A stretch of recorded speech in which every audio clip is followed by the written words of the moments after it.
Hola, muy buenos días a todos y todas. Muchas gracias por su puntualidad. Les damos la bienvenida a esta actividad que hemos denominado Construyendo Espacios Laborales Libres de Violencia y Acoso, implementación del Convenio 190 de la OIT. Bueno, solo comentar que estas actividades son parte del trabajo del Grupo de Empresas Líderes por el ODS 5 de Red Pacto Global Chile.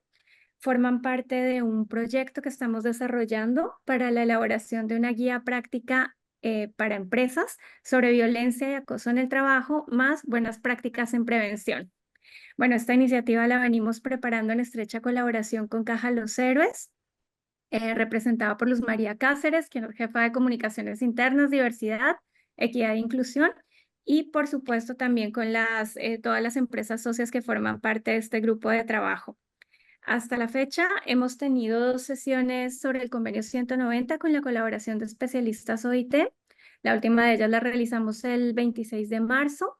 Esta sería nuestra tercera actividad y próximamente les vamos a anunciar la siguiente, la siguiente actividad para este ciclo, en la cual vamos a contar con la participación de una especialista de Cernamed y de Caja Los Héroes. Bueno, a continuación, nuestra directora ejecutiva, la señora Margarita Ducci, dará inicio a esta actividad que esperamos sea de utilidad para todos los asistentes. Muchas gracias. Muy buenas tardes a quienes nos acompañan hoy en este espacio, construyendo espacios laborales libres de violencia y acoso, que como decía Angie, justamente es una actividad del Grupo de Empresas Líderes del ODS 5 de Equidad de Género. Las empresas nos han manifestado mucho interés por conocer más acerca de las implicancias de la implementación del Convenio 190 de la OIT y por eso hoy día nos acompañan dos personas expertas en el tema, que saludo y agradezco su presencia. Tenemos a Camila Romero, ella es abogada asesora del Gabinete del Director del Trabajo de la Dirección Nacional del Trabajo. Ella es licenciada en Ciencias Jurídicas y Sociales, es diplomada en Derechos Fundamentales, abogada laboralista, magíster en Derecho del Trabajo y de la Seguridad Social. Es certificada en el curso proporcionado por la OIT, Un futuro laboral libre de violencia y acoso en el marco de la OIT para acelerar el proceso. De gran experiencia profesional como abogada sindical antes de llegar a la Dirección de Trabajo por 13 años y actualmente ella es asesora del gabinete del director del trabajo y encargada de género. Así que muchísimas gracias, Camila, por acompañarnos hoy. Y Karen Schmidt, ella es jefa de cumplimiento laboral de la Gerencia Corporativa de Personas de NAP. Ella es abogada de la Universidad de Concepción, es magíster en Derecho del Trabajo y Seguridad Social de la Universidad Adolfo Ibáñez. Tiene un diplomado en Gestión de Personas de la Universidad Católica. Su experiencia profesional es de 2 años de trabajo en un estudio jurídico, 5 años de abogado laboral en la gerencia legal de NAP y desde marzo del 2023 es jefa de cumplimiento laboral en la Dirección de Relaciones Laborales que pertenece a la gerencia de personas de NAP. Cada una de ellas va a hacer una intervención de alrededor de 15 minutos y luego vamos a abrir un espacio para preguntas, así que les pedimos que mientras escuchan las presentaciones puedan hacernos llegar sus preguntas en el mismo chat que las vamos a estar respondiendo después de las dos intervenciones. Así que muchísimas gracias a ambas y entonces invitamos a Camila Romero a que nos haga su presentación. Muchas gracias, Margarita. Muchas gracias a todas y a todos por estar aquí, por la atención. Vamos a hablar del convenio 190 en líneas generales. Voy a compartir la pantalla para que sea más lúdico. ¿Me avisan si se ve bien?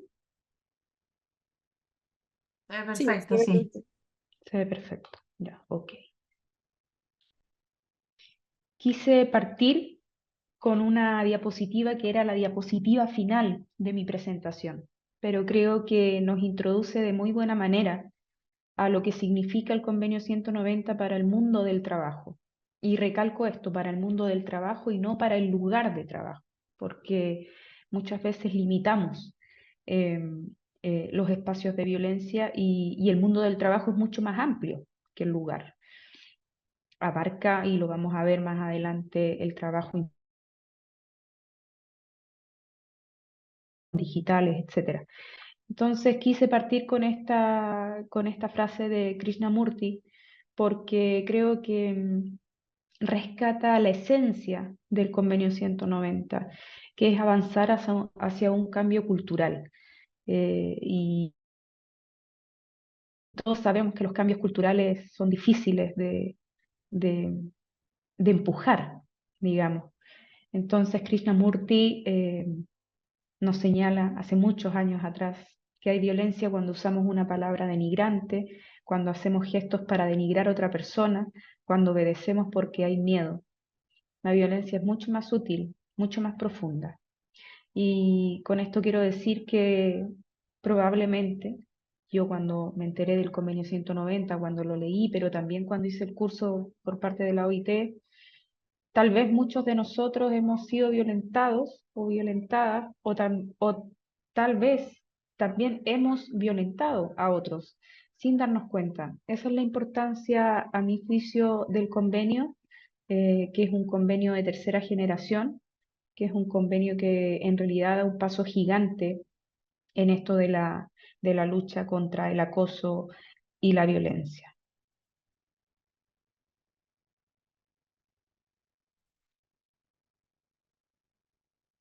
Como antecedentes generales podemos decir que tanto este convenio como la recomendación, que fue aprobado por la OIT en junio del 2019,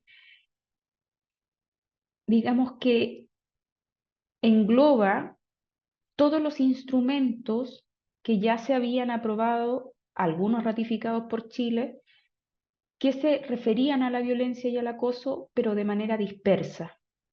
Entonces, este convenio lo que hace es sistematizar, ordenar todos estos instrumentos que vienen de manera previa. En ellos también podemos encontrar, por ejemplo, la Declaración Universal de Derechos Fundamentales, y los ordena, los sistematiza en un solo instrumento. Chile ratifica este convenio adoptado por la OIT el 12 de junio del 2023. ¿Y por qué es esto importante? Porque entra en vigencia el 12 de junio del 2024, es decir, un año después, entra en vigencia en Chile. Para ilustrar mejor el alcance del convenio, aunque vamos a ver más adelante los desafíos que plantea, para ilustrarlo mejor propongo un caso práctico, ya que puede mostrarnos algunos elementos que son bien innovadores respecto de nuestra normativa actual. Y en este caso se trata de una persona que ha creado un grupo de WhatsApp que reúne a sus compañeros de oficina y que últimamente, después del trabajo, ella envía fotografías sensuales y chistes con contenido sexual.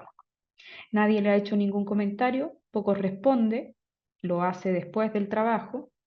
Y esta mañana ella se ha enterado que Sebastián, uno de los compañeros del grupo, es homosexual. En el mismo chat ha escrito esta frase que podría sonar como una simple broma, una simple talla, pero con lo bello que eres, si quieres yo te hago hombre. Entonces, acá yo destaqué algunas frases que son importantes de tomar en consideración. En primer lugar, que el convenio 190, y lo vamos a ver más adelante, se hace cargo de las redes sociales, y se hace cargo de las comunicaciones que se producen fuera del trabajo, pero que tienen origen u ocasión en el trabajo, porque acá son compañeros de oficina.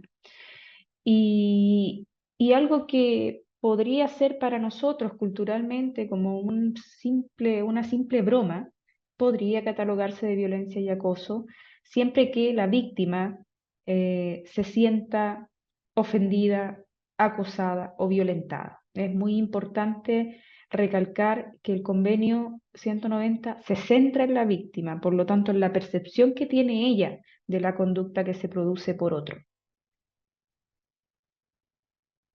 Entonces, ¿cuáles son las innovaciones? Que un poco ya las venimos comentando, es que aborda de manera específica la violencia y el acoso en el mundo del trabajo, que como yo les decía, va más allá de los límites de la empresa y del lugar de trabajo, incluye la violencia de género, establece el derecho de toda persona a un mundo del trabajo libre de violencia y, naturalmente, la obligación correlativa de respetar, promover y asegurar su disfrute. Esto es muy importante tenerlo en consideración. Esta obligación correlativa de respetar, de promover y de asegurar su disfrute.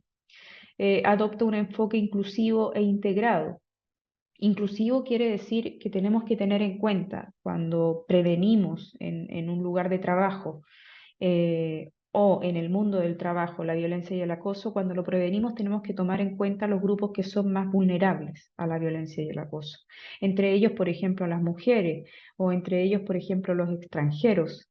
Siempre hay sectores que son mucho más vulnerables a esta violencia y este acoso y a eso se refiere el enfoque inclusivo. Con integrado también se refiere a que todos los organismos y los servicios públicos y privados puedan actuar de manera armónica, tratando de prevenir la violencia y el acoso. Prevenir, investigar, sancionar y ojalá que existan medidas también de reparación, eso lo vamos a ver más adelante. Sanciona los actos de violencia o acoso de terceros, eso es muy importante. Porque, por ejemplo, en el caso de una clínica, supongamos una clínica privada, puede sancionar el convenio 190 los actos de violencia o acoso de un paciente, o en un colegio también puede sancionar algún acto de un apoderado, por ejemplo.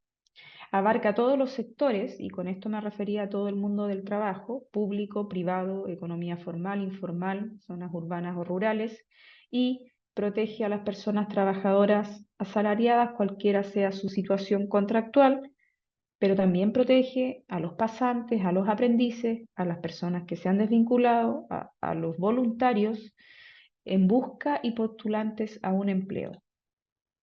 ¿Cómo define el convenio 190 la violencia y el acoso en el mundo del trabajo? Y esto es muy importante recalcarlo. Yo diría que esto es lo más importante en el sentido de dejarse en la cabeza el concepto que da la OIT respecto a la violencia y el acoso, porque es un concepto muy amplio y es un concepto al cual debemos avanzar como país en la normativa, pero también culturalmente. Y lo define como un conjunto de comportamientos y prácticas inaceptables, de amenazas de tales comportamientos y prácticas. Es importante tener eso en claro, no es solamente que el comportamiento se produzca, sino que también puede ser una amenaza de que se produzca. Puede manifestarse, y esto también es una innovación, una sola vez o de manera repetida y que tengan por objeto que causen o sean susceptibles de causar, ahí las palabras son importantes, son sutiles, un daño físico, psicológico, sexual o económico e incluye la violencia y el acoso por razón de género. Van a ver ahí en la definición que existen 4 tipos de daño. Esos 4 tipos de daño están comprendidos en las conductas que son sancionables por el convenio 190. Y de la mano de esto define también la violencia y el acoso por razón de género, eh, complementando la definición anterior, señalando que las personas por razón de su sexo o género o que afectan mayormente a personas de un sexo o género determinado e incluye el acoso sexual. Por lo tanto, el convenio es mucho más amplio que la regulación que tenemos hoy en día respecto al acoso, digamos, en el lugar de trabajo y que está establecida en el Código del Trabajo. También contempla, por cierto, y esto en la línea con el enfoque integrado del que hablábamos, es que debe considerar que las mujeres han sido históricamente discriminadas, las diversidades también han sido históricamente discriminadas y por lo tanto debe abordarse en el marco del cumplimiento del convenio las causas subyacentes y conexas, así como las múltiples e interrelacionadas formas en que opera, por relaciones desiguales de poder, por estereotipos, por normas de género, sociales, culturales, etcétera, que perpetúan la violencia y el acoso. Además, promueve la adopción de medidas para mitigar el impacto de la violencia doméstica en el mundo del trabajo, y esto también es otra innovación importante del convenio. Cómo nos hacemos cargo desde el lugar de trabajo de la violencia doméstica que se produce fuera del lugar de trabajo. Entonces, como ya lo señalaba un poco la definición, pero queriendo delimitar, abarca el lugar de trabajo, que puede ser espacio público o privado, las comunicaciones relacionadas con el trabajo, los lugares relacionados con el trabajo, donde se le paga a la persona, donde come, donde toma su descanso, las instalaciones sanitarias, etcétera, los desplazamientos, los trayectos entre el domicilio y el lugar del trabajo, el alojamiento proporcionado por el empleador. Esto puede verse muy parecido a lo que ocurre con los accidentes y con las enfermedades profesionales que ocurren a causa del trabajo o con ocasión del trabajo, pero el convenio lo explicita y eso es muy importante tenerlo en claro. Además, va más allá y establece que las comunicaciones también pueden ser un medio para efectuar violencia y acoso.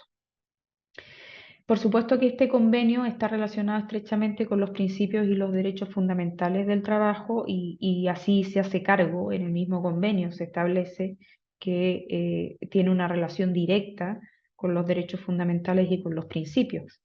Porque si se cumplen y se hacen efectivos los derechos fundamentales y los principios del derecho del trabajo, por supuesto que en un mundo ideal, en un mundo teórico, no habría violencia y acoso. Hace especial hincapié a la libertad de asociación y a la libertad sindical, al reconocimiento efectivo del derecho a negociar colectivamente, que como ustedes saben comprende el derecho de asociación, el derecho a negociación colectiva propiamente tal y el derecho a huelga. También reitera la eliminación de todas las formas de trabajo forzoso u obligatorio, que aunque uno no lo crea, existen, siguen existiendo, sobre todo en los sectores más vulnerables. La abolición total del trabajo infantil, que también entiendo que sigue existiendo, y hace poco me dieron un ejemplo que no sé si será verídico o no, pero Temu, esa aplicación de las redes sociales, se señala que usa trabajo infantil para confeccionar sus productos. Y, por cierto, la eliminación de la discriminación arbitraria en materias de empleo y ocupación, que es lo mismo que garantizar el fomento de un trabajo seguro y decente. Entonces, en este marco, las obligaciones del Estado son varias. Me interesa recalcar las obligaciones del Estado de una manera muy sintética, pero también porque con estas obligaciones, tanto empleadoras como empleadores pueden determinar los instrumentos, digo, protocolos, reglamentos de prevención que les van a ayudar a disminuir y a prevenir cualquier caso de violencia y el acoso al interior de la empresa. Entonces, es obligación del Estado prohibir legalmente la violencia y el acoso. El convenio habla de tolerancia cero, adoptar una legislación y políticas que garanticen el derecho a la igualdad y a la no discriminación en el empleo y la ocupación, considerando que existen los grupos más vulnerables. Hay una legislación que está pronta a ponerse en vigencia, que es la ley Carín, que entra en vigencia el 1 de agosto y que está relacionada con una primera etapa de cumplimiento de este convenio, con una etapa más preventiva. Reconocer, le corresponde al Estado también reconocer los efectos de la violencia doméstica y mitigar su impacto en el mundo del trabajo, adoptar una legislación que exija a empleadores la obligación de tomar medidas apropiadas y acordes con su grado de control para prevenir la violencia del acoso.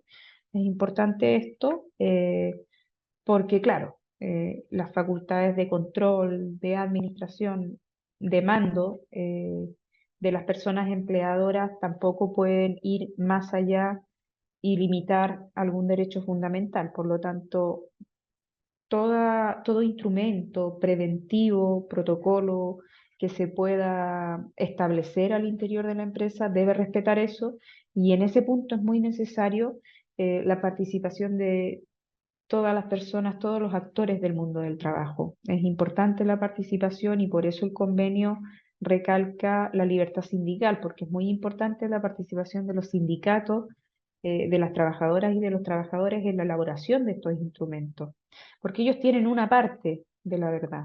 Entonces, en la medida en que todas las políticas y los instrumentos puedan hacerse en conjunto, en el diálogo, por supuesto que van a haber mejores resultados. Y también poder irse actualizando en base a lo que se logre, digamos. Adoptar una estrategia integral de prevención y combate a la violencia y el acoso. Integral, nos referíamos recién al enfoque integrado. Establecer mecanismos de control de la aplicación, lo que les señalaba recientemente, y seguimiento y, naturalmente, fortalecer los mecanismos existentes. Velar también porque las víctimas tengan un acceso seguro a vías de recurso y reparación y a medidas de apoyo, equitativas y eficaces. Prever sanciones, proteger la privacidad y la confidencialidad, naturalmente para evitar la revictimización. Garantizar el derecho para alejarse del trabajo sin represalias, si existen motivos razonables de peligro grave e inminente para la vida, la salud y la seguridad en casos de violencia y acoso. Esto está ya regulado, digamos, no de la misma manera porque no especifica la violencia y el acoso, pero está regulado en el artículo 184 bis, que da derecho a los trabajadores, que tiene como precedente el 184, que establece la obligación de las personas empleadoras de proteger eficazmente la salud del trabajador y de la trabajadora, bueno, y el 184 bis, que establece el derecho de las personas trabajadoras que sientan que existe un peligro grave e inminente para la vida, la seguridad y la salud, de poder abandonar su lugar de trabajo. Esto el convenio también lo especifica. Y velar, el Estado también tiene la obligación, por cierto, de velar porque la Dirección del Trabajo, la institución y otras autoridades pertinentes estén facultadas para actuar en caso de violencia y acoso, pudiendo exigir la adopción de medidas inmediatas o la interrupción de la actividad laboral en el caso de la hipótesis anterior, peligro para la vida, la seguridad y la salud de las personas trabajadoras. Desarrollar herramientas, orientaciones, educación, formación, sensibilización en forma accesible, según proceda. Es muy importante tener acceso a la sensibilización. Reconocer la importancia de las autoridades públicas respecto de las personas trabajadoras de la economía informal. Y hablo acá en este caso de feriantes, vendedores ambulantes, personas trabajadoras domésticas, por ejemplo, que muchas veces quedan en la informalidad con estos trabajos de repente pitutitos que se les llama. Bueno, hay que hacerse cargo de ese sector también, porque es el más vulnerable también a sufrir violencia y acoso, al no estar protegido por ninguna norma laboral. Y, por último, identificar los sectores, ocupaciones y modalidades de trabajo y otras personas concernidas que están más expuestas a sufrir violencia y acoso, adoptando medidas eficaces para su protección. Todo ello, y esto es muy importante de recalcar, se me olvidó subrayarlo ahí con negrita, todo ello en conjunto con las organizaciones de empleadores y de trabajadores. Hasta aquí me quedo, creo que me pasé mucho del tiempo. Muchísimas gracias, Camila. Muy, muy interesante. Y si te pasaste el tiempo, la verdad que no lo sentimos porque estuvo muy interesante. Así que ahora escuchamos a Karin y les recordamos a ir haciendo sus preguntas en el chat para después finalmente poder compartir y con nuestras panelistas y conversar las interrogantes que puedan tener ustedes o inquietudes que puedan tener. Adelante, Karin.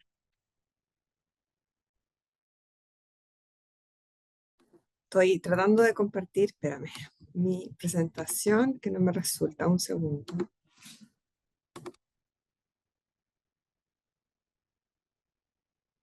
No me resulta.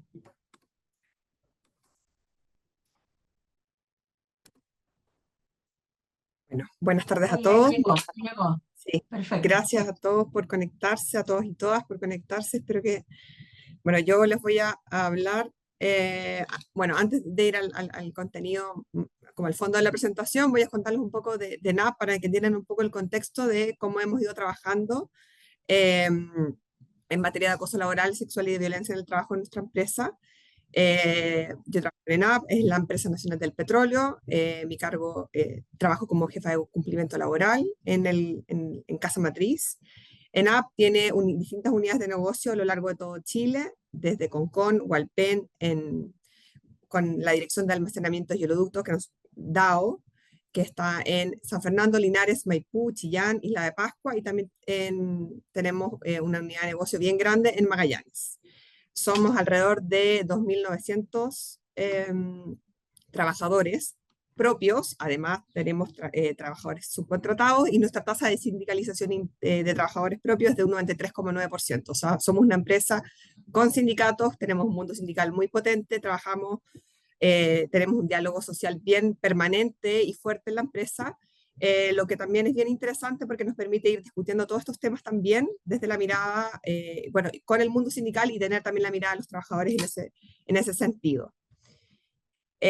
¿Cómo hemos ido avanzando nosotros? El año 2019 tuvimos un gran cambio, hicimos una modificación bien grande en el reglamento interno, ajustamos los procedimientos de investigación internos, y desde el año 2019 nuestros procedimientos de investigación, tanto para el acoso laboral como el acoso sexual, duran 30 días corridos, ¿ya? Es bien acotado el plazo, y eso en el fondo a nosotros nos obliga a ser bien rápidos al llegar a una denuncia y tramitarla, ya de manera interna. Luego el 2021 tuvimos otra actualización, pero esto ya fue un ajuste por normativa nueva que salió y que en el fondo había que ajustar el reglamento interno, y este año también tenemos programada y planificada una nueva actualización del reglamento interno para incorporar la ley Karin, naturalmente, al reglamento interno, que es un trabajo mancomunado y conjunto que hacemos con no solamente nosotros como gerencia de personas, sino que lo trabajamos con el área legal, con la gerencia de ética de cumplimiento, con el área de salud y seguridad ocupacional, y naturalmente con el mundo sindical. O sea, nosotros preparamos todo esto, el instrumento en el fondo, o sea, el reglamento interno, y luego tenemos mesas de trabajo donde lo comentamos con todos los sindicatos de la empresa, y finalmente tenemos este trabajo conjunto, que es bien interesante porque tiene la mirada desde varios puntos de vista. Los principios comunes a todo procedimiento que tenemos hoy en día son la bilateralidad, escrituración, la confidencialidad, naturalmente, presunción de inocencia, responsabilidad de las denuncias y debido proceso. Responsabilidad de las denuncias es bien interesante porque también ocurre, y también es un poco la preocupación que tienen los trabajadores internamente, es qué pasa con las denuncias falsas que lamentablemente uno sí recibe y también hay que tramitarlas, y que por su parte cuando en el fondo es efectivamente falsa, después hemos tenido denuncias en el fondo contra esta persona, o para averiguar quién hizo la denuncia falsa, porque nosotros también tenemos un canal de la Gerencia de Ética y Cumplimiento, donde también recibimos denuncias anónimas, que también eso complejiza un poco la dinámica, pero las denuncias de acoso sexual y laboral siempre son nominativas, ¿ya? Bueno, ¿qué aprendizaje hemos tenido y qué desafío hemos enfrentado? Un poco lo que les comentaba, nosotros ya tenemos los plazos de 30 días corridos, y eso implica que tenemos que actuar con rapidez y celeridad en el momento en que recibimos la denuncia. Una complejidad que hemos tenido por esto es la asignación del investigador. Eso yo creo que es como lo que más de repente uno pierde tiempo. Digo pierde tiempo porque en el fondo uno igual quiere dedicarle harto tiempo a la investigación, entonces ahí hay unos días que uno pierde en eso. La prevención es clave. Yo creo que para tener una organización sana uno tiene que ponerle harto trabajo a la prevención. Si uno previene, recibe menos denuncias. Un poco la preocupación en general en la organización con la ley y con menos 190 nos vamos a llenar de denuncias, y lo cierto es que si uno tiene una prevención efectiva no debería llenarse de denuncias, porque en el fondo uno va atacando los problemas antes de que se transformen en un gran problema y eventualmente en una denuncia. En las investigaciones, bueno, tenemos también aquí, nosotros tenemos implementado una especie como de mini tribunal, en el sentido de que allá se puede rendir todo tipo de pruebas, por ejemplo, documental, hemos recibido WhatsApp, también hay veces que hay grabaciones de determinadas situaciones en espacios obviamente como comunes, nada secreto, pero la reina de todas las pruebas siempre es la prueba testimonial, tanto cuando tomamos declaración del denunciante, al denunciado y a los testigos. Problemas también que hemos visto en las investigaciones son los sesgos y las percepciones individuales. Aquí nosotros somos una empresa bien antigua, entonces en el fondo hay una brecha generacional importante, entonces tenemos un poco jefaturas que son más de 50 años versus la gente que es más joven, y ahí siempre hay un poco de roces. En el fondo la gente más antigua es más dura. Estos son un poco los sesgos y percepciones que hay al interior de la organización, y por otra parte la gente más joven es más sensitiva. Entonces uno también tiene que un poco administrar estas diferencias generacionales cuando uno realiza una investigación. Otro problema también que hemos tenido en la investigación es que, bueno, hoy en día lo tenemos solucionado, pero claro, vamos a tener que ajustarlo ahora a la nueva normativa, que es qué pasa cuando la persona, ya sea denunciante o denunciado, está con licencia médica o bien se encuentra haciendo uso de su feriado legal. Nosotros hoy día tenemos la posibilidad de suspender el procedimiento en tales casos, a lo menos en el, o sea, en el acoso laboral, no así en el sexual, que en ese caso no somos bien estrictos con el plazo, pero claro, ahora no sé si vamos a poder, estamos esperando aquí el reglamento de la Dirección del Trabajo, pero eso complejiza un poco en las testimoniales, etc. Resultado de las investigaciones, aquí, bueno, hay investigaciones que naturalmente no, o sea, por el mérito de la investigación no terminan con alguna sanción y tampoco con el término del contrato de trabajo, es decir, no se acreditó el acoso sexual o el acoso laboral. Hay expectativas y hay frustraciones por parte de los intervinientes del proceso. También los equipos distanciados, por ejemplo, si hay una denuncia de acoso laboral de una jefatura con su subordinado que no termina con alguna sanción, o no, tampoco, ya sea, por ejemplo, que es como un poco lo más típico, la jefatura es la que acosa, esa jefatura no es despedida por el mérito de la investigación. ¿Cómo recomponemos ese equipo? Es bien complejo. La verdad, de todas las denuncias que hemos visto, nunca he visto una recomposición efectiva. Yo creo que eso también es un trabajo bien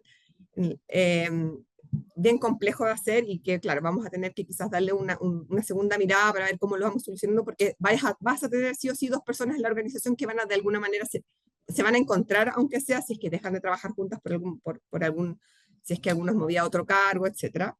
Pero es muy complejo la recomposición de los equipos y esto es algo que también nos ha levantado mucho.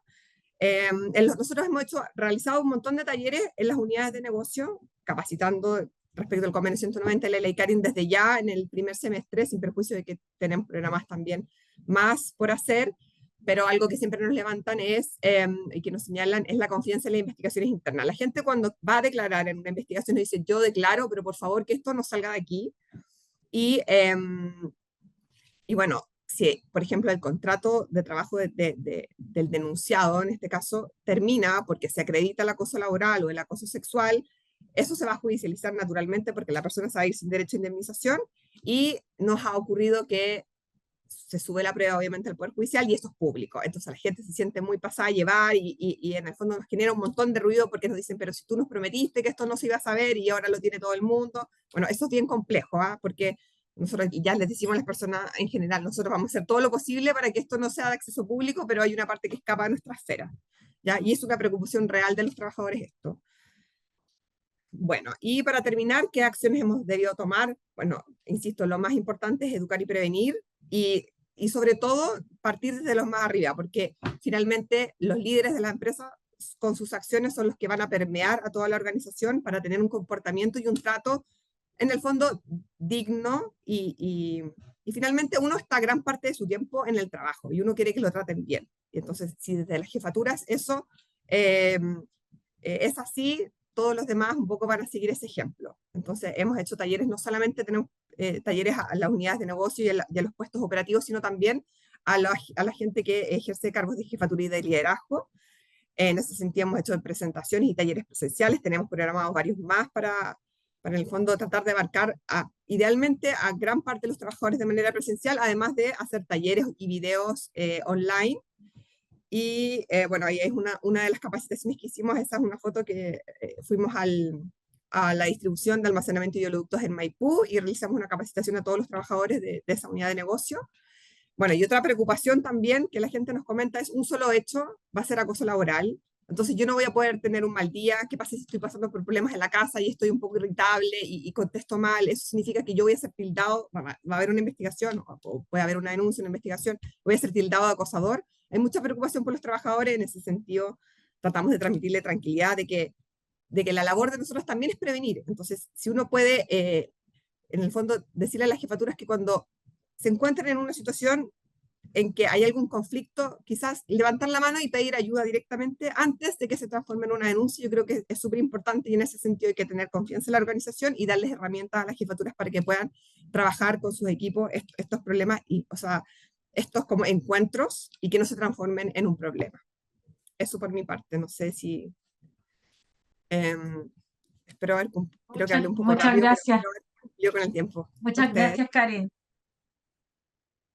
Bueno, ha sido súper interesante porque hemos visto la visión desde una política pública, ¿verdad? De la Dirección del Trabajo, y hemos visto desde una política de empresa, ¿no es cierto? Cómo una empresa operativiza un convenio y aplica su implementación.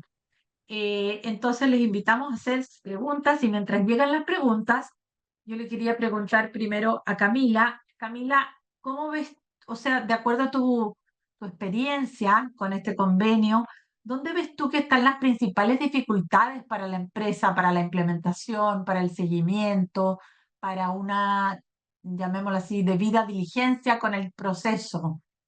¿Dónde ves tú que son los o casos o ejemplos que tú hayas visto hasta ahora como de que representan la mayor dificultad?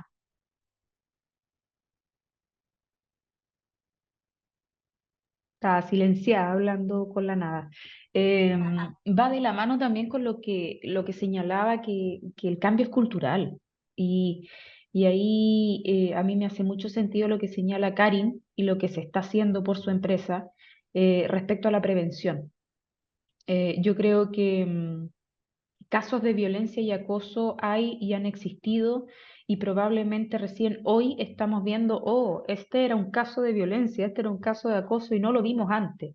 Yo creo que la mayor dificultad hoy está en primer lugar en que, y esto va ligado con una pregunta también que hicieron por ahí por el chat, que preguntan si van a establecer protocolos, y sí, se va a dictar un reglamento del Ministerio del Trabajo donde se van a establecer requisitos mínimos, donde también se va a establecer si el empleador quiere derivar esto a la inspección del trabajo o lo quiere hacer al interior de la empresa, la investigación, la sanción y todo eso.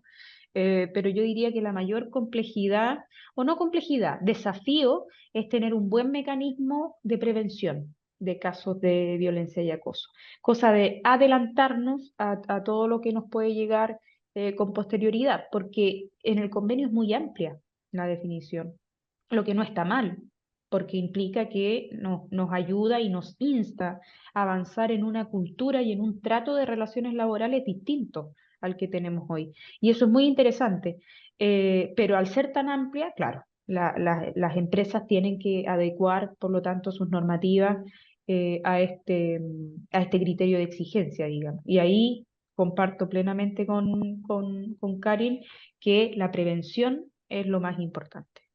Ya cuando pasamos de la prevención a la investigación, ya ahí hay un trecho ya que es un poco, lo conversamos en algún momento, que es un poco difícil de echar para atrás, ¿cachai? Ya cuando se produce ya la lesión, es bien complejo reparar todo el daño, es bien complejo actuar de manera con celeridad, que es un principio de la ley Karim, por ejemplo, y que se va a recalcar en el reglamento que dicta el ministerio.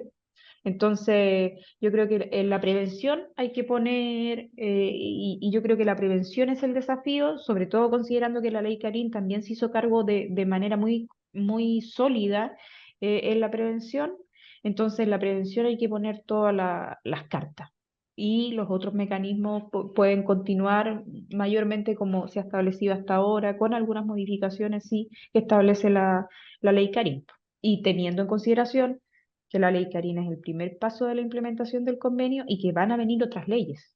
Entonces, muy importante asegurar la base, digamos, es como la base del edificio, prevención. Y Karin, y tú mencionabas que habían denuncias anónimas también. En tu experiencia en este cargo que tienes en la empresa, en esta responsabilidad frente a estos casos, ¿tú has visto que, por ejemplo, ha habido algún tipo de abuso de estas denuncias anónimas que muchas veces perjudican personas y que a lo mejor no tienen una base fundada de acusación? ¿Ha sucedido eso? ¿Sucede en las empresas eso? ¿O cómo se puede evitar eso también en caso de Sí, que exista? sí, sí ha sucedido, es lamentable porque en el fondo es como un uso inadecuado que también, bueno, las denuncias y los procesos de investigaciones siempre tensionan los equipos, naturalmente, porque obviamente se va a entrevistar a gran parte del equipo, entonces todo esto lo tensiona. Entonces, si tienes una denuncia anónima, todos van a querer saber, oye, tú sabes que empieza un poco como el cagüín, eso, y eso también es bien dañino. ¿Cómo lo hemos manejado? Nosotros tenemos controles de admisibilidad. Entonces, hacemos preguntas y llega un punto en que siempre, sobre todo en acoso laboral y sexual, la verdad es que tienen que ser nominativas, porque uno, por una parte, para poder tomar medidas de resguardo para la víctima y por otra parte, para que la otra persona tenga una garantía de debido proceso, me refiero al denunciado, ¿ya? Bueno, obviamente los dos deben tener esa garantía, pero en el fondo uno tiene que tener un deber con las dos partes en acoso laboral y sexual, y en ese caso exigimos que sean nominativas. Hacemos igual una serie de preguntas, pero en otro tipo de denuncia, que también va ligadas al trabajo y a las relaciones laborales, hacemos preguntas y, bueno, si nos pasa el filtro de admisibilidad, las declaramos inadmisibles. Y pasa mucho que, no, no pasa mucho, pero hemos tenido casos de denuncias anónimas falsas, que eso sí que es muy perjudicial para una organización. Claro. Bueno, había otra pregunta también del chat que justamente iban en la misma dirección, que decía cómo manejar en ENAP cuando no se encuentran méritos suficientes en las investigaciones para catalogar una conducta como acoso y cómo se maneja eso con los denunciantes y los denunciados y con el equipo. Es en el fondo lo Eh, que nos comentaban. sí, pasa, y pasa harto, sobre todo hoy en día en que la cosa laboral se exige que haya hostigamiento, o sea, más de un acto, en el fondo, entonces pasa que de repente lo que nos ha ocurrido es que de repente se acredita un solo acto, o sea, un solo hecho que uno dice, mira, es inadecuado, pero no, no da para acoso, pero igual es inadecuado y en ese caso hacemos una intervención y le entregamos herramientas, por ejemplo, un coaching, si es que la jefatura comunica muy mal, porque pasa también que hay jefaturas que se comunican muy mal, pero que no lo hacen desde como de mala fe, sino que no tienen las herramientas suficientes y en el fondo ahí los apoyamos con eso. También hay veces que realmente termina que en el fondo no hay acoso y también ahí, bueno, no hemos hecho ahí mucho como de intervención en el equipo, pero siempre está disponible un poco, si es que alguien lo pidiera, lo podríamos ayudar. Claro. Gracias, Karin. Camila, escribe Matías Valencia del área de compliance de Sodimac y pregunta, dice, ¿cómo está preparada la Dirección de Trabajo entendiendo el aumento del envío de informes de acoso sexual, laboral y violencia conforme a lo que dispone la ley Karen? O sea, ustedes suponen claro, claramente vendrá un aumento en este tipo de denuncias. ¿Cómo se prepara la Dirección del Trabajo? ¿Cómo ven poder atender todos estos temas? Está silenciada. Nuevamente. Es que es un problema ya de automatismo. Sí. Se viene preparando hace mucho tiempo la Dirección del Trabajo. De hecho, nosotros iniciamos, porque, bueno, los casos de violencia y el acoso son vulneraciones a derechos fundamentales y la Dirección del Trabajo tiene un procedimiento que regula las denuncias por vulneraciones de derechos fundamentales y este procedimiento se viene actualizando desde hace 2 años. Se hizo un diagnóstico porque era un procedimiento que estaba vigente hace muchos años, más 16 años, digamos, atrás. Entonces se viene actualizando este procedimiento hace mucho tiempo y este año, como es el año en que termina esta actualización de este procedimiento y justo aparece 190, Ley Carín, estamos poniéndole especial foco al cumplimiento de esas normativas, tanto desde el punto de vista interno, porque la Ley Carín también nos rige a nosotros como instituciones públicas, tanto en la atención de las personas usuarias. ¿Qué tenemos como desafío nosotros o como conflicto? Ligando con tu pregunta anterior, es la cantidad de funcionarios, de personas funcionarias. O sea, y eso depende de recursos que tienen que provenir del Estado. Entonces ahí estamos, bueno, solicitando. Hoy día nos pusieron una cara un poco de sorpresa cuando hemos solicitado a la DIPRES la cantidad de personas que necesitamos para poder responder a todos los requerimientos y en los plazos, porque la ley Karina además nos pone plazos. Entonces sí, efectivamente es un desafío para la institución que requiere más funcionarios, pero en el fondo, lo del fondo lo estamos resolviendo bien porque el procedimiento ya lo venimos revisando hace mucho tiempo y bueno, y esto también nos cayó como anillo al dedo en el sentido de que en este último periodo le hemos puesto especial foco a estos casos de vulneración por violencia y acoso y por lo tanto todos los procedimientos están actualizados ya eh, a los requerimientos de la ley Karina en particular. Claro, así es. Pero siempre este tipo de medidas requieren, por supuesto, una respuesta más rápida, por lo tanto más personal y eso siempre es complicado, ¿no? Desde el punto de vista del Estado, contar con más personal también no es fácil. Mm. Karen Nayet Salinas pregunta, ¿cuáles son sus redes de apoyo durante y después para las personas que están en ese momento sufriendo este tipo de situación? Y Maritza Briones pregunta, Karen, buenas tardes, ¿cómo piensan abordar la violencia en el trabajo con terceros? Por ejemplo, en el caso de ustedes que trabajan con muchas personas como terceros, ¿no? A través de terceros. Sí. Bueno, la primera pregunta, nosotros tenemos un área de calidad de vida, que es la que nos ayuda un poco a brindarle apoyo al denunciante en este caso. También tenemos psicólogos al interior de la empresa, quizás más orientados al área de desarrollo organizacional, pero que también nos ayudan y eso es un poco lo que queremos implementar. Estamos trabajando desde ya en el protocolo de acoso y de violencia en el trabajo y en ese tenemos varias como, estamos tratando de ser un poco creativos para tener como un plan bien robusto, un poco en el apoyo a la víctima y también en la prevención. En ese sentido, claro, la idea es que eh, a través de nosotros también contamos con servicios médicos adentro de la empresa, en el fondo por el tipo de industria que somos, y quizás desde ahí tener un poco el apoyo del médico contralor y luego de un psicólogo para que esta persona pueda ser atendida, sin perjuicio también del apoyo que nos va a brindar la mutual, ahora que también se dispone de esa acción por la ley CARI. Eso por una parte. Y la otra pregunta era, Bueno, en el caso de Maritza Briones te preguntaba cómo piensan abordar la violencia por el trabajo a través de terceros, cuando ustedes son subcontratistas, ya, por ejemplo. sí. Mira, la verdad es que lo que más nosotros recibimos es al revés, ¿ah? En el caso de trabajadores propios que tienen conductas inadecuadas o de repente acoso directamente con trabajadores contratistas. También tenemos harta, y que fue altamente comentado en las primeras capacitaciones que hicimos en las unidades de negocio, de, por ejemplo, las personas que, nosotros tenemos oleoductos que atraviesan largos territorios, y los dueños de los territorios, o sea, del predio en el fondo, de repente tienen conductas violentas con los inspectores de oleoducto, y ellos estaban muy preocupados con esto. A ellos nos dijeron, pucha, nosotros de repente de verdad nos tratan súper mal y no tenemos ninguna ayuda. Bueno, y ahí nosotros también estamos trabajando en un protocolo de quizás de repente pedir incluso necesario que vayan con el auxilio de la fuerza pública, porque de repente de verdad es violencia bien, como bien extrema. Estamos preparando un protocolo en ese sentido, pero la idea es que trabajadores se sientan un poco amparados en este protocolo, entonces estamos un poco levantando como todas las situaciones. Bueno, una de las cosas que igual aprovecho de mencionar que fue bien interesante es que para los talleres, por ejemplo, nosotros levantamos ejemplos de situaciones que nos han ocurrido en la empresa, hicimos tarjetas con situaciones como prácticas de la misma empresa. Y ahí mismo la gente nos decía, mira, ¿sabes que a nosotros también nos pasó eso o nos pasó esto, pero de esta manera? Y hemos ido levantando un poco las situaciones que nos han ocurrido para poder ir teniendo medidas, porque de repente uno no se le ocurre todas las situaciones que puede vivir un trabajador y la idea es que todos se sientan protegidos con esta ley y que también podamos darle a todos las herramientas y una solución a los problemas que van enfrentando. Eso.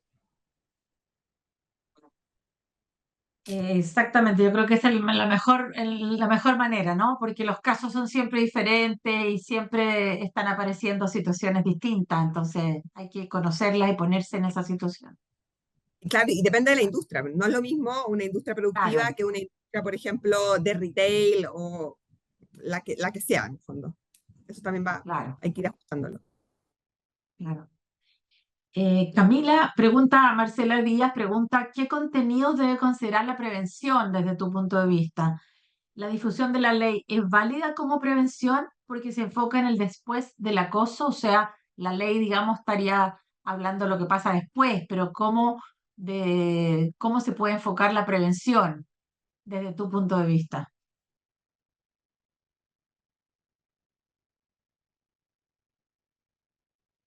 Nuevamente hablando silenciada.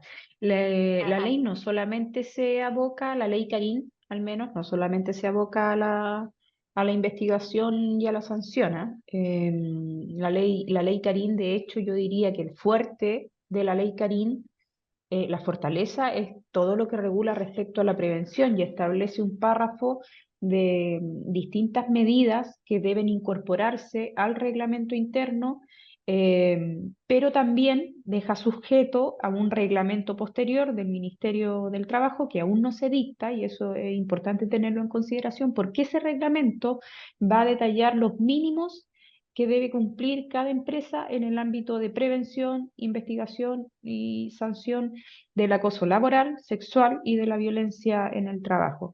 Para mí lo más importante en temas de prevención y ya más tiene que ver con la tarea de los propios prevencionistas de riesgos, porque es un riesgo, son riesgos psicosociales, es tener bien determinado eso, los riesgos psicosociales. Ya, esto no es tanto mi materia porque es más técnico de un prevencionista de riesgos, pero es tener bien determinados esos riesgos y poder, digamos, contar con la infraestructura necesaria para que, digamos, se haga carne esa prevención que también va a ir de la mano con la sensibilización. O sea, si yo pongo a disposición de las personas trabajadoras la ley, es probable que no me entiendan nada. Entonces, tiene que existir material educativo, tiene que existir capacitación, tiene que existir sensibilización, que es distinta a la capacitación desde puntos de vista sociológico. La sensibilización es un paso previo, digamos, es como entender por qué a una empresa le daña que existan situaciones de violencia y acoso y lo que incide en el ámbito productivo también, si esto no es solamente porque es una medida, digamos, progre y porque se nos ocurrió así pues de la nada a la OIT, sino que daña efectivamente el clima laboral, un mal clima laboral daña la producción. Entonces, en el ámbito preventivo, yo diría que hay que tener bien en cuenta el reglamento que va a dictar eh, el Ministerio del Trabajo, que todavía no lo dicta, pero lo tiene que dictar. Hay que asegurar medidas en el reglamento interno, pero sobre todo en lo que tiene que ver con los riesgos psicosociales. Claro. Justamente venía una pregunta de Daniela Campos que preguntaba cuándo estará disponible el reglamento de sanciones y denuncias del Ministerio del Trabajo. Pero tú No ya lo lo has sabemos, pero en respondido. julio. No lo Claro, sabemos, pero en julio. Debiera venir en julio, claro, porque exactamente. la ley Karina Bueno, entra en vigencia el 1 de agosto. Entonces tiene que estar en julio ese reglamento. Y va a haber también una circular de la suceso, que también está ordenada por la ley Karin. Una circular de la suceso que también se va a referir a todas las medidas preventivas y también a las post, a las que ocurren después, porque la ley Karin, por ejemplo, establece atención psicológica temprana.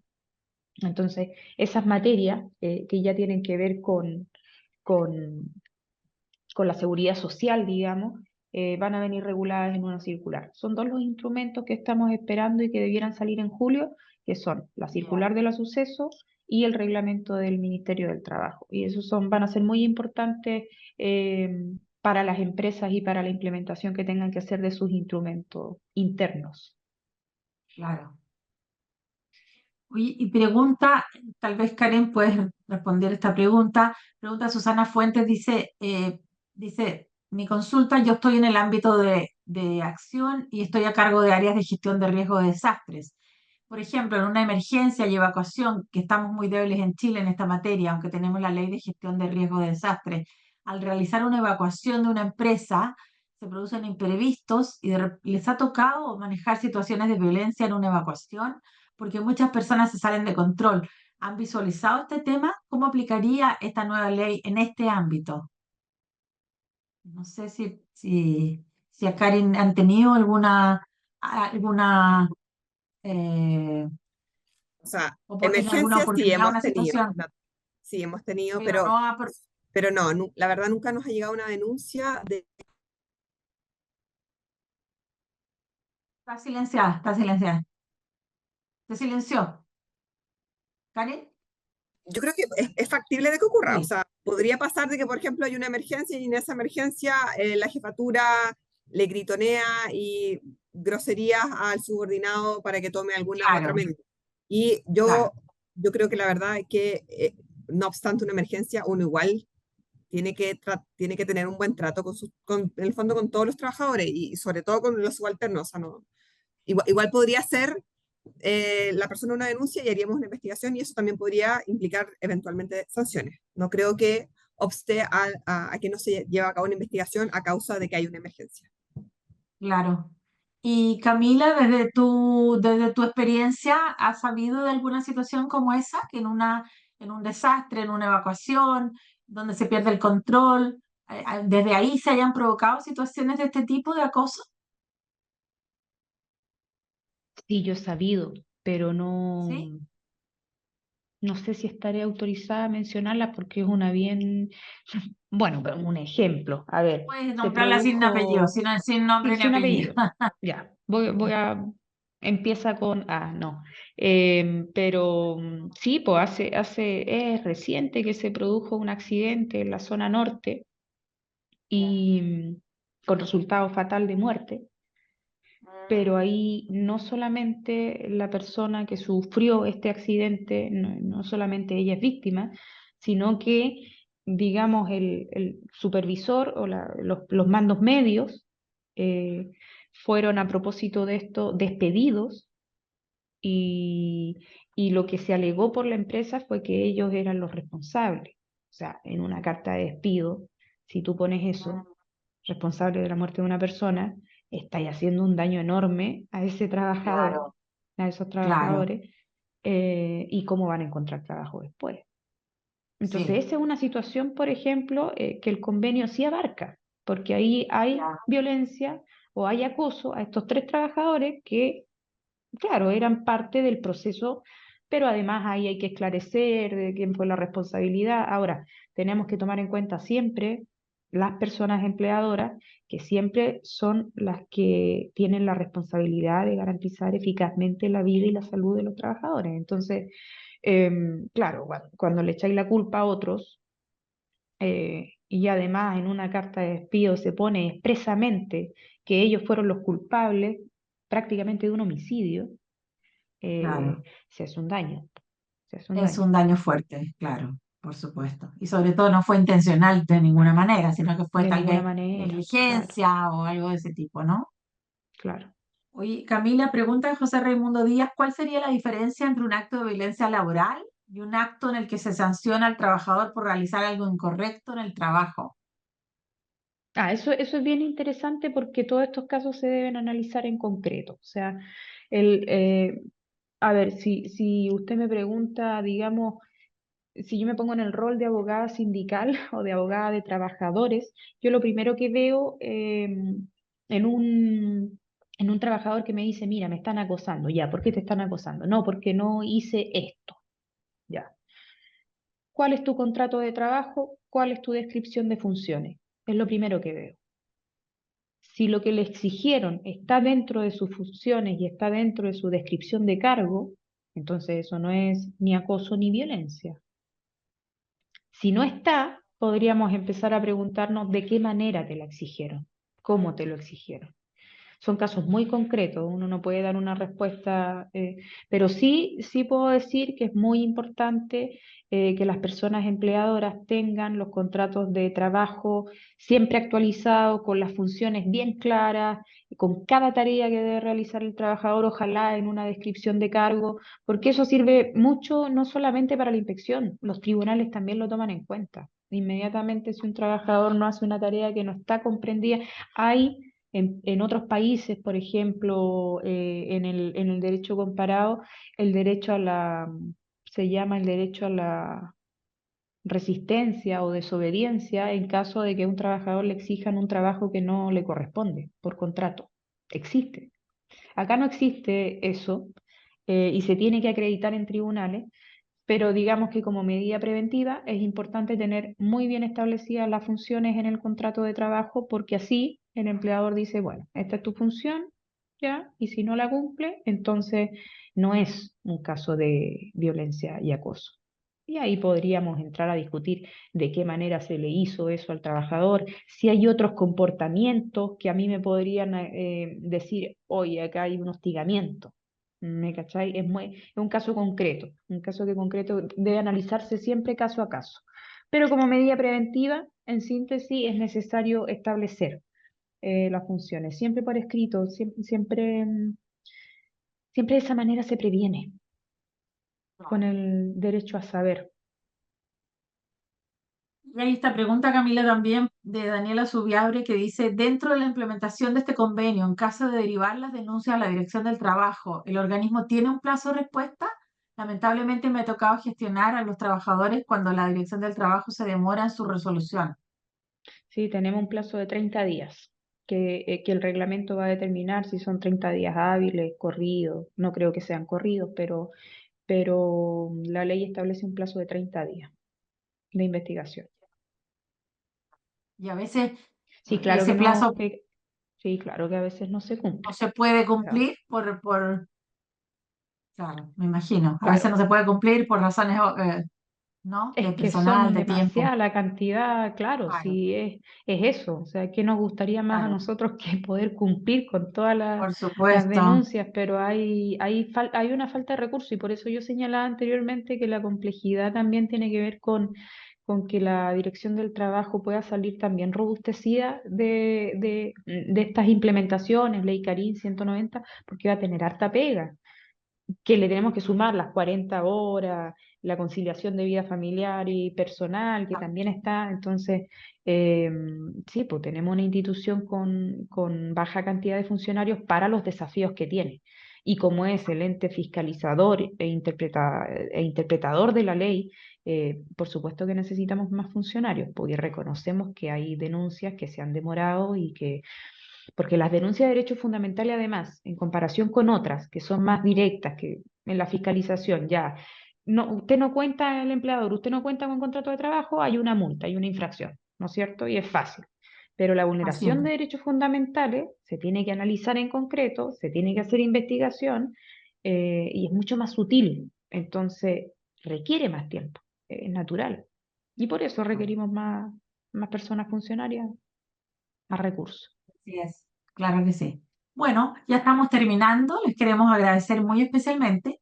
Nosotros como Pacto Global tenemos un proyecto como grupo de los ODS5, especialmente con todas las empresas que nos acompañan, que es una guía práctica para nuestras empresas sobre violencia y acoso en el trabajo, que va a contener también políticas, recomendaciones, pero además buenas prácticas, ¿no? Por lo tanto, todo esto que ustedes nos han comentado hoy día nos va a ser muy útil para esa guía. Les queremos pedir también que probablemente vamos a estar en contacto con ustedes, nuestro equipo, para pedirles también algún detalle mayor que nos haga falta para complementar, porque la idea de esta guía, como ustedes bien mencionaban, es ser lo más didáctico posible para que las empresas puedan implementar estas medidas. Entonces me gustaría, para finalizar, solamente pedirles a cada una si nos puede hacer como pensando en esa guía, en ese material, como una recomendación para la empresa que debería ir sí o sí como un principio importante, ¿no? A, a entregar como mensaje. Karen, Como principio importante, la prevención desde las más altas jerarquías de una empresa, de manera tal que esto permea a toda la organización y que las personas adecúen su conducta a un trato digno respecto a todos los trabajadores de la empresa. No, sin importar su jerarquía. Todos los trabajadores importan y un ambiente sano de trabajo también conlleva mejores resultados para la empresa. Así que por eso es muy importante eh, sí, entregar recursos en estas materias en una empresa. claro, exactamente. Esto funciona como la salud, ¿no? Si tú previenes, evitas complicaciones, molestias, dolores, gastos y todo lo que conlleva. Entonces, de la misma manera, tú previenes una situación y un clima sano que impida este tipo de conductas, ¿verdad? Sí. Y Camila, ¿qué recomendarías para la empresa a propósito de este convenio y a propósito de los reglamentos que seguirán y de la ley Karen? Mira, para no redundar en lo que dijo Karin, que me parece súper necesario, para mí un aspecto es la prevención, pero el otro aspecto que me parece muy importante es que en la confección de todas las políticas de prevención, de investigación, de sanción, eh, la empresa pueda participar en conjunto con las organizaciones sindicales, con las personas trabajadoras, porque ahí tenemos la visión.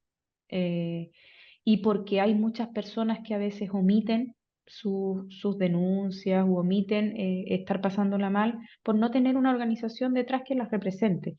Entonces, súper importante que todas las políticas, que todos los reglamentos, que todo lo que quieran hacer en esta materia, que es bien amplio, que el ministerio va a dictar algo que es un mínimo, o sea, siempre hay más por hacer.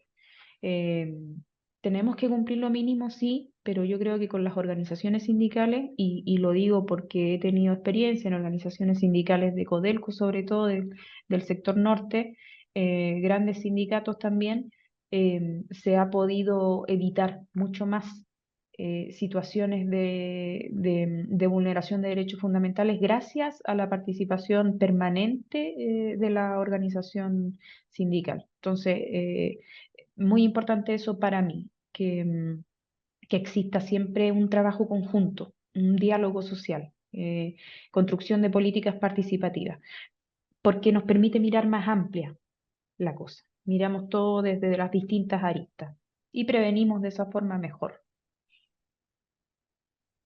Muchísimas gracias a ambas. Bueno, ha sido realmente hemos aprendido mucho con ustedes. Ha sido muy interesante escucharles. Estoy segura que para todas las personas que nos han acompañado hoy también lo ha sido. Así que queremos agradecer especialmente a Camila Moreno, abogada asesora del Gabinete del Director del Trabajo, de la Dirección Nacional del Trabajo, y a Karen Schmidt, jefa de cumplimiento laboral de la Gerencia Corporativa de Personas de NAP. Ustedes han representado hoy día la visión desde las políticas públicas, desde el gobierno y desde una empresa, cómo se implementa esta política, y han también atendido consultas, preguntas lógicas que tienen nuestras empresas socias que están recién en el proceso de asimilar esta legislación nueva, ¿no es cierto? Y todos los casos que vayan apareciendo en este sentido. Así que muchísimas gracias por eso y gracias a todas las personas que nos acompañaron hoy día. Muchas gracias, Margarita. Muchas gracias a todas y a todos. Muchas gracias, Margarita. Muchas gracias a todos y todas por conectarse y eso. Buena tarde. Y démosles, démosles. Seguiremos trabajando en este tema. Gracias.